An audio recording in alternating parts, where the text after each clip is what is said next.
Hello दोस्तों, आपका स्वागत है स्कॉलर एलाइट में। जो लोग ये वीडियो पहली बार देख रहे हैं तो उनसे रिक्वेस्ट है कि आप हमारे चैनल को सब्सक्राइब कर लीजिए ताकि जो भी वीडियोस मैं अपलोड करूंगा आपको नोटिफिकेशन के माध्यम से पता चलता रहे। चलिए स्टार्ट करते हैं दोस्तों। यहाँ पर आज हम बात करेंगे फिजिक्स के चैप्टर की, जो कि एनसीईआरटी सार संग्रह मैंने स्टार्ट की थी, जो कि आपके रेलवे का जो एग्जाम होने वाला है, चाहे वो ग्रुप डी का एग्जाम हो, चाहे वो लोको पायलट का एग्जाम या टेक्नीशियन का एग्जाम हो, उसमें बहुत ही हेल्प करेगा। क्योंकि उन्होंने अलग से जनरल साइंस का चैप्टर ऐड किया है जिसमें फिजिक्स, केमिस्ट्री, बायो तीनों सब्जेक्ट्स के क्वेश्चंस आपके पास आएंगे। तो यहां पर आपको करना यह है कि ज्यादा से ज्यादा इन वीडियोस को देखना है ताकि जो भी डाउट्स हो आपके क्लियर हो जाए। तो चलिए स्टार्ट करते हैं। दर्पण के बारे में आज हम पढ़ने वाले हैं और उसके अंतर्गत सबसे पहले देखते हैं हम समतल दर्पण।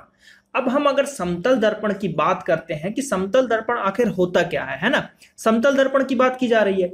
तो समतल दर्पण में देखिए, सबसे पहले जैसे पिछले चैप्टर में मैंने आपको इस टाइप का एक डायग्राम और बताया हुआ था। तो इसमें क्या हो रहा था कि जैसे ये दर्पण है तो इस पर कोई किरण गिर रही है तो उस किरण को हम बोलते हैं आपतित किरण, और जो दर्पण से टकरा के वापस जा रही है उसको हम बोलते हैं परावर्तित किरण। अब क्या होता है, इन दोनों के बीच में एक एंगल बनता है और ये एक लंब है। तो जो आपतित किरण के द्वारा बनाया गया एंगल उसको हम आपतन कोण बोलते हैं और परावर्तित किरण के द्वारा बनाया गया एंगल को परावर्तन कोण कहते हैं। इतना हमने ये सब पढ़ा था। अब देखते हैं क्या चीजें हैं। देखिए, समतल दर्पण।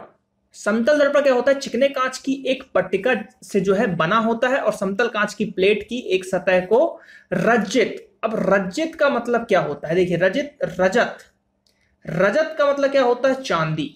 ठीक है, रजत का मतलब क्या होता है यहां पर, चांदी। ठीक है, सिल्वर। ठीक, तो अब जो है सिल्वर की क्या होती है कि जो जैसे ये प्लेट है कांच की, तो इसके पीछे है सिल्वर की हल्की कोटिंग होती है। ठीक है, किसकी कोटिंग होती है, सिल्वर की यहां पर कोटिंग होती है। तो इसमें क्या होता है कि जो कोटिंग होती है तो उससे क्या होता है कि परावर्तन बहुत ही अच्छा होता है। हमको जो कांच में एकदम जो दिखाई देता है, तो वही चीज यहाँ पे बोली गई है कि रज्जित कर दिया जाता है। ठीक है, रज्जित यहां पर कर दिया जाता है, अर्थात उस पर चांदी की एक पतली परत जमा दी जाती है। रज्जित करने के बाद उस चांदी की परत पर लाल या किसी अन्य गहरे रंग का पेंट चढ़ा दिया जाता है। आप कांच देखिएगा, कांच के पीछे अधिकतर आपको लाल तो ऑरेंज कलर का जो है आपको मिलेगा, और यह पेंट चांदी की परत को खरोंच आदि से बचाता है। यदि प्रकाश का जो थोड़ा बहुत अंश चांदी की परत से होकर दर्पण से पार कर जाता है उसे भी रोक देता है। यानी कि वही है कि पहले चांदी की परत चढ़ाई, उसके ऊपर कोई गहरा पेंट कर दिया जिससे लाइट बिल्कुल ही बाहर ना जा पाए और हमको बहुत ही अच्छे से हमारा चेहरा या जो भी चीज आप मिरर में देखना चाह रहे हो वो देख पाओ। ठीक, तो ये समतल दर्पण था।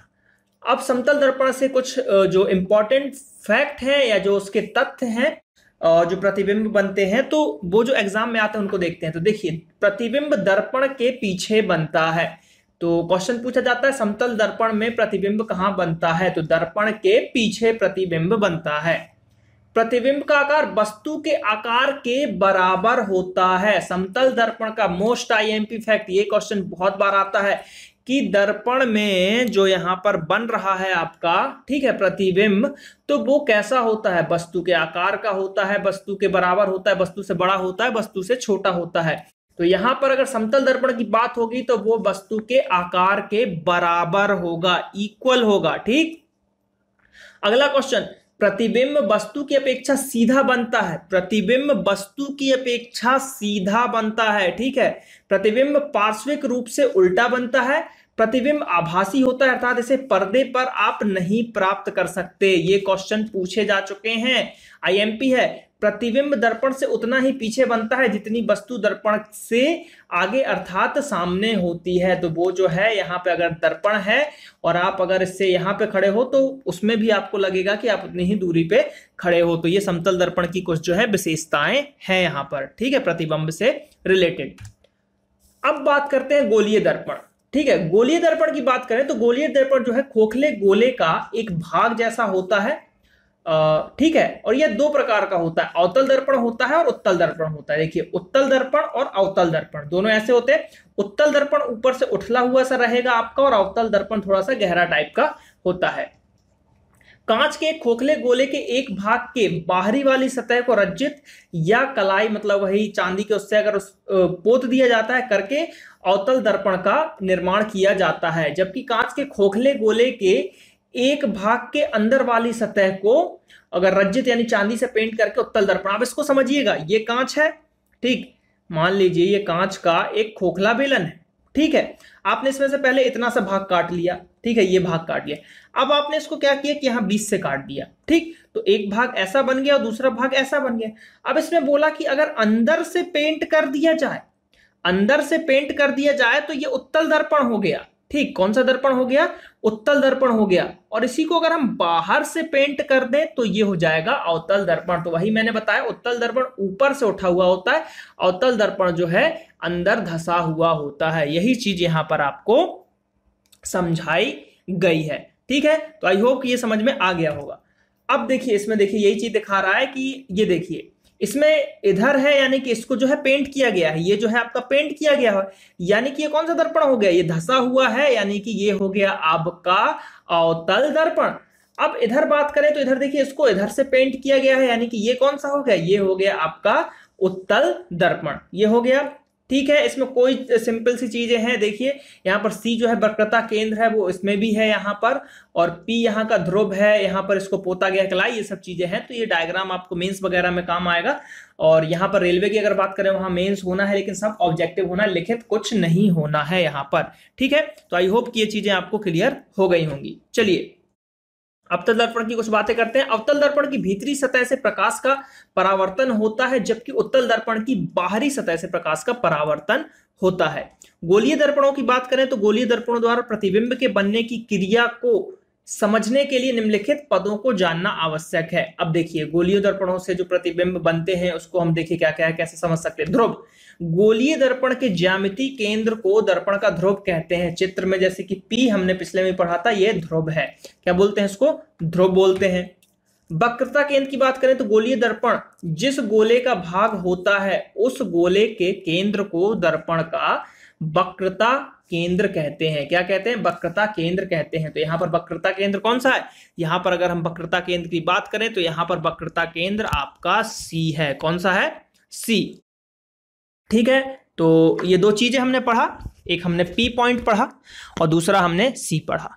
अब अगर हम थर्ड की बात करते हैं यानी कि वक्रता त्रिज्या की बात करें तो इसमें क्या है कि गोलीय दर्पण जिस गोले का भाग होता है उसकी त्रिज्या को दर्पण की वक्रता त्रिज्या कहते हैं। चित्र में पीसी बराबर आर, देखिए पी और सी, ठीक है, पीसी बराबर यहां पर क्या होगा, आर होगा, दर्पण की वक्रता त्रिज्या, यानी कि ध्रुव से केंद्र के बीच की जो दूरी है, जैसे गोले में हम क्या बोलते हैं, सेंटर से यहां तक की जो दूरी होती है उसको हम आर मानते हैं, नहीं त्रिज्या मानते। तो ये भी तो सेंटर है और सेंटर से परिधि के बीच की दूरी को हम त्रिज्या यहां पर मान रहे हैं। प्रधान अक्ष की बात करते हैं, किसकी, प्रधान अक्ष की अगर हम बात करें तो गोलीय दर्पण के ध्रुव से वक्रता केंद्र को मिलाने वाली सरल रेखा को दर्पण का प्रधान अक्ष कहते हैं। चित्र में पीसी को मिलाने वाली रेखा जो है सरल रेखा प्रधान अक्ष, यानी कि मुख्य अक्ष आपकी ये है जो पी और सी को मिला रही है, ये वाली रेखा।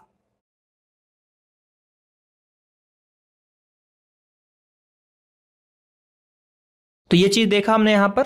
अब बात करते हैं अगले पॉइंट की। तो पांचवा पॉइंट है हमारे पास कि मुख्य फोकस अथवा फोकस, ठीक है।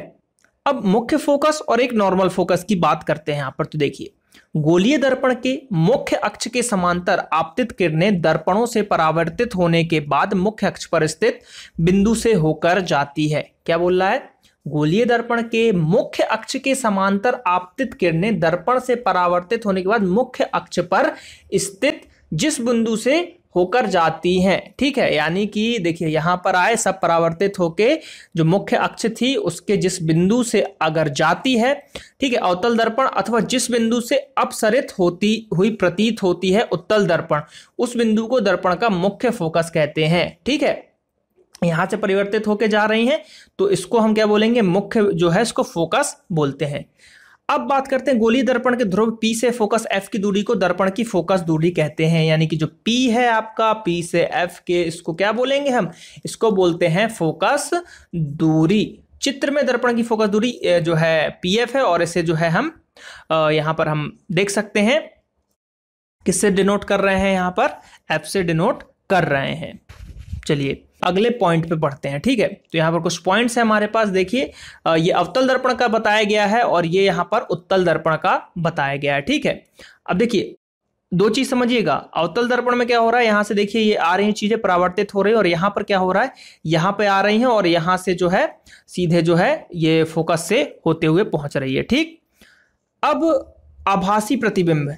ठीक है, एक चीज और याद रखिएगा कि जो अवतल दर्पण होता है उसमें वास्तविक प्रतिबिंब होता है और जो उत्तल दर्पण होता है उसमें क्या होता है, उत्तल दर्पण में आपका आभासी। तो अवतल में वास्तविक और उत्तर में आभासी। गोलीय दर्पण की फोकस दूरी की बात करें तो वक्रता त्रिज्या अपॉन आर, मतलब R upon two, R by two, ये चीजें यहां पर बोली गई हैं। तो इसमें जो है वही डेफिनेशन चित्र के बारे में समझाई गई है। अब जो है देखिए कुछ पॉइंट है गोलीय दर्पण से रिलेटेड। तो देखिए ध्रुव पी पर, यानी कि वस्तु की स्थिति कहां होगी, तो ध्रुव पी पर जब वो अवतल दर्पण होगा और प्रतिबिंब ध्रुव पर बनेगा। ये क्वेश्चन बहुत बड़ा, सबसे इंपॉर्टेंट कौन सा प्रतिबिंब बनता है, आभासी। ठीक, आभासी कब बनेगा कि जब ध्रुव पी पर, मतलब वस्तु की स्थिति पी पर होगी और प्रतिबिंब की स्थिति ध्रुव पर होगी, तो वास्तविक या आभासी जो प्रतिबिंब बनेगा आभासी बनेगा और सीधा बनेगा और वस्तु से बराबर बनेगा। जब ध्रुव पी तथा एफ के बीच वस्तु होगी तो दर्पण के पीछे बनेगा, आभासी बनेगा, सीधा बड़ा बनेगा। ठीक, फोकस पे अगर वस्तु होती है तो उसका प्रतिबिंब अनंत पे बनेगा और जो वास्तविक या आभासी, तो यहाँ पर वास्तविक बनेगा और उल्टा प्रतीत होगा। ठीक है, उल्टा और बहुत बड़ा बनेगा। ठीक है, अब बात करते हैं, देखिए दो क्वेश्चन बनते हैं इससे मोस्ट आईएमपी, एक फोकस पे और एक अनंत पे। अगर फोकस पे है तो प्रतिबिंब अनंत पे बनेगा और अगर वस्तु अनंत पर है तो प्रतिबिंब फोकस पर बनेगा। दोनों ही स्थिति में वास्तविक बनेगा, उल्टा बनेगा, और एक में बड़ा बन रहा है तो दूसरे में बहुत छोटा बनेगा। ये दो क्वेश्चन ही इंपॉर्टेंट है जो आपके एग्जाम में आते रहते हैं, तो इन्हीं को आपको याद करना है। बाकी सभी चीजें एक बार आपको पढ़नी पड़ेंगी। उत्तल दर्पण की बात करें तो ध्रुव पे अगर होगा तो ध्रुव पर ही प्रतिबिंब बनता है, आभासी बनेगा, सीधा बनेगा और बराबर बनेगा। ध्रुव पर अनंत और अनंत के बीच अगर होता है तो दर्पण के पीछे ध्रुव तथा एफ के बीच में प्रतिबिंब की स्थिति होगी, आभासी होगी। इसमें तीनों में आभासी ही होता है और सीधा ही होता है और छोटा बनेगा। अनंत पर होगा इसमें भी तो फोकस पे बनेगा, आभासी, सीधा और अत्यंत छोटा यहां पर बनेगा। अब देखिए कुछ जो है इससे रिलेटेड कुछ सूत्र हैं, यहां पर देखते हैं। गोलीय दर्पण से बने प्रतिबिंबों के लिए कुछ सूत्र हैं। तो ये देखिए 1/v + 1/u = 1/f। तो यहां पर अगर हम u की बात करें तो दर्पण से ध्रुव की दूरी है v, दर्पण के ध्रुव से प्रतिबिंब की दूरी, और f जो है दर्पण की फोकस दूरी है। तो इसको अगर आप इसमें पुट करते हो तो आप इससे फोकस दूरी निकाल सकते हो या फिर आप दर्पण से ध्रुव के बीच की दूरी निकाल सकते हो। कोई भी अगर दो वैल्यू आपको दी हुई है तो एक वैल्यू आप इजीली यहां पर फाइंड कर सकते हो। अब मैग्निफिकेशन की बात करें, आवर्धन की बात करें, तो इसमें क्या होता है कि प्रतिबिंब की जो लंबाई होती है I और वस्तु की लंबाई O के अनुपात को आवर्धन कहते हैं। इसमें m से दर्शाया जाता है, यानी कि m/I/O या फिर इसको v/u के बराबर भी बोला जाता है। तो इन फॉर्मूलों का यूज जो है न्यूमेरिकल आपको करने में आसानी होगा अगर न्यूमेरिकल आता है तो, लेकिन प्री में न्यूमेरिकल नहीं आने वाला, निश्चिंत रहिए। अब कुछ और चीजें हैं, जैसे अवतल दर्पणों का मुख्य उपयोग देख लेते हैं जिससे क्वेश्चन बनते हैं।